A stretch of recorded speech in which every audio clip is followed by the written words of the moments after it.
ఆశ్చర్యకరమైన బైబిల్ పాఠంగా రాజులు 2వ గ్రంథం 3వ అధ్యాయం చదువుకుందాము.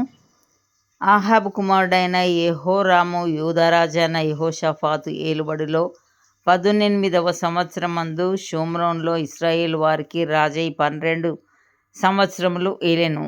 ఇతడు తన తల్లిదండ్రులు చేసిన ప్రకారం చేయక తన తండ్రి నిలిపిన బయలుదేవత స్తంభమును తీసివేసెను గాని యెహోవా దృష్టికి చెడుతనం చేయుట మానకుండెను. ఇశ్రాయేలు వారు పాపం చేయుటకు కారకుడగు నెబాతు కుమారుడైన యరొబాము చేసిన పాపములను విడవక చేయుచూనే వచ్చెను. మోయాబు రాజైన మేషా అనేకమైన మందలు గల వాడై 1,00,000 గొర్రె పిల్లలను బొచ్చుగల 1,00,000 గొర్రె పొట్టేళ్లను ఇశ్రాయేలు రాజునకు పన్నుగా ఇచ్చుచుండువాడు. అయితే ఆహాబు మరణమైన తర్వాత మోయాబు రాజు ఇశ్రాయేలు రాజు మీద తిరుగుబాటు చేయగా యెహోరాము షోమ్రోనులో నుండి బయలుదేరి ఇశ్రాయేలు వారి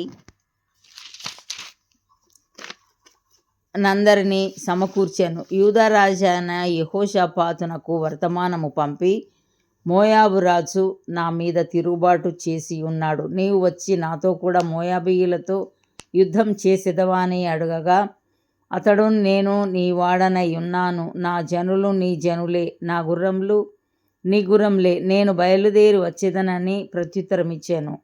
మనము ఏ మార్గంన పోవుదమని యెహోషాపాతు అడగగా అతడు, ఎదోము అరణ్య మార్గంన పోవుదుమని చెప్పాను. ఇశ్రాయేలు రాజును యూదా రాజును ఎదోము రాజును బయలుదేరి 7 దినములు చుట్టూ తిరిగిన తర్వాత వారితో కూడనున్న దండువారికిని పశువులకును నీళ్లు లేకపోయాను. ఇశ్రాయేలు రాజు కటకట 3 రాజులమైన మనలను మోయాబీయుల చేతికి అప్పగింపవలనని యెహోవా మనలను పిలిచెననగా యెహోషాపాతు అతని ద్వారా, మనము యెహోవా యొద్ద విచారణ చేయుటకు యెహోవా ప్రవక్తలలో ఒకడైనను ఇచ్చట లేడా అని అడిగాను. అంతటా ఇశ్రాయేలు రాజు సేవకులలో ఒకడు, ఏలియా చేతుల మీద నీళ్లు పోయొచ్చు వచ్చిన షాఫాతు కుమారుడైన ఎలీషా ఇక్కడ ఉన్నాడని చెప్పగా యెహోషాపాతు, యెహోవా ఆజ్ఞ ఇతని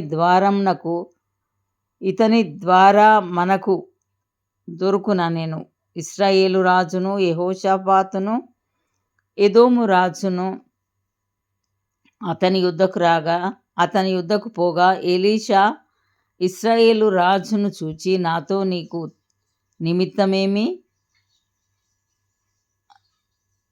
నీ తల్లిదండ్రులుంచుకొనిన ప్రవక్తల యుద్ధకు పొమ్మని చెప్పాను. అలాగనవద్దు, మోయాబీయుల చేతికి అప్పగింపవలనని యెహోవా రాజులమైన మా ముగ్గురిని పిలిచెనని ఇశ్రాయేలు రాజు అతనితో అనినప్పుడు ఎలీషా ఇట్లా, నేను ఎవని సన్నిధిని నేను నిలవబడి ఉన్నానో ఇశ్రాయేలు దేవుడైన ఆ యెహోవా జీవం తోడు యూదా రాజైన యెహోషాపాతును నేను గౌరవము చేయని ఎడల నిన్ను చూచుటకైనను లక్ష్యపెట్టుటకైనను ఒప్పకపోదును. నా యొద్దకు వీణె వాయించగల ఒకనిని తీసుకొని రమ్ము. వాద్యకుడొకడు వచ్చి వాయించుచుండగా యెహోవా హస్తము అతని మీదికి వచ్చెను గనుక అతడు ఈ మాట ప్రకటన చేసెను, యెహోవా సెలవిచ్చినదేమనగా, ఈ లోయలో చాలా గోతులను త్రవ్వించుడి. యెహోవా సెలవిచ్చినదేమనగా, గాలియే గాని వర్షమే గాని రాకపోయినను మీరును మీ మందలును మీ పశువులను త్రాగుటకు ఈ లోయ నీళ్లతో నిండును. ఇది యెహోవా దృష్టికి అల్పమే. ఆయన మోయాబీయులను మీ చేతికి అప్పగించును. మీరు ప్రాకారములు గల ప్రతి పట్టణమును రమ్యమైన ప్రతి పట్టణమును కొల్లబెట్టి మంచి చెట్ల నెల్ల నరికి నీళ్ల బావులన్నిటినీ పూడ్చి సమస్తమైన మంచి భూములను రాళ్లతో నేర్పివేయుదురు అనెను. ఉదయ నైవేద్యము అర్పించు సమయమందు నీళ్లు ఎదోము మార్గమున రాగా దేశము నీళ్లతో నిండెను. తమతో యుద్ధం చేయుటకు రాజులు వచ్చి ఉన్నారని మోయాబీయులు విని అల్పులనేమి ఘనులనేమి ఆయుధములు ధరించుకొనగల వారినందరినీ సమకూర్చుకొని దేశపు సరిహద్దునందు నిలిచిరి. ఉదయమందు వీరు లేచినప్పుడు సూర్యుడు నీళ్ల మీద ప్రకాశింపగా అవతలి నీళ్లు మోయాబీయులకు రక్తం వలె కనబడేను.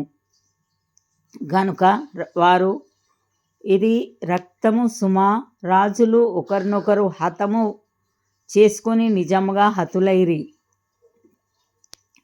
మోయాబీయులారా, దోపుడు సొమ్ము పట్టుకుందాం రండి అని చెప్పుకొనిరి. వారు ఇశ్రాయేలు వారి దండు దగ్గరకు రాగా ఇశ్రాయేలీయులు లేచి వారిని హతం చేయుచుండిరి. గనుక మోయాబీయులు వారి ఎదుట నిలువలేక పారిపోయిరి.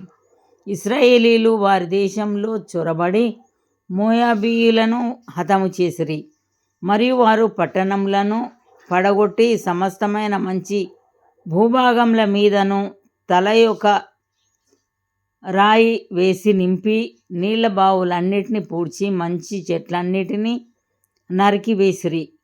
కీర్హరేషెతు పట్టణమును మాత్రము వారు విడిచిపెట్టిరు. గనుక దాని ప్రాకారము నిలిచి ఉండెను గాని వడిసెలలు విసరువారు దాని చుట్టుకొని రాళ్ళు విసరుచూ వచ్చిరి. మోయాబు రాజు యుద్ధము బహు కఠినముగా జరుగుట చూచి కత్తి దూయు 700 మందిని ఏర్పరచుకొని ఎదోము రాజు వద్దకు తీసుకొని పోవుటకు యత్నించెను గాని అది వారి వలన కాకపోయెను.